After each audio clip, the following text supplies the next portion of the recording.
अस्सलाम वालेकुम रहमतुल्लाहि व बरकातुहू। मोहतरम असातिज़ा इकराम और मोहतरम इकराम, पर्दे के पीछे बैठे माएँ बहनें और मेरे हमवतन साथी, मैं आप दोनों का तहे दिल से शुक्रिया अदा करती हूँ कि आप लोगों ने हमारे इस प्रोग्राम में शिरकत की।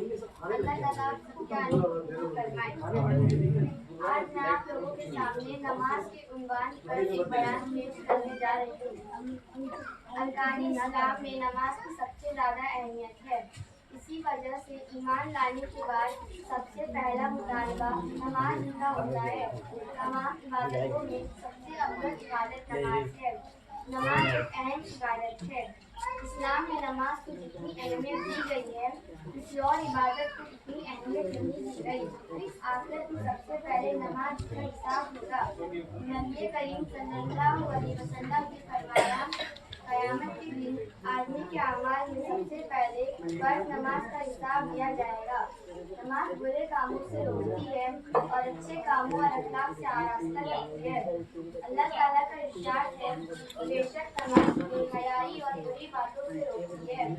हदीस में रसूलुल्लाह सल्लल्लाहु अलैहि वसल्लम ने फरमाया, खड़े होकर नमाज पढ़ना, और अगर खड़े होकर नमाज पढ़ने की ताकत ना हो तो बैठ कर पढ़ना, और अगर बैठ कर भी पढ़ने की ताकत ना हो तो करवट पर लेट कर पढ़ना।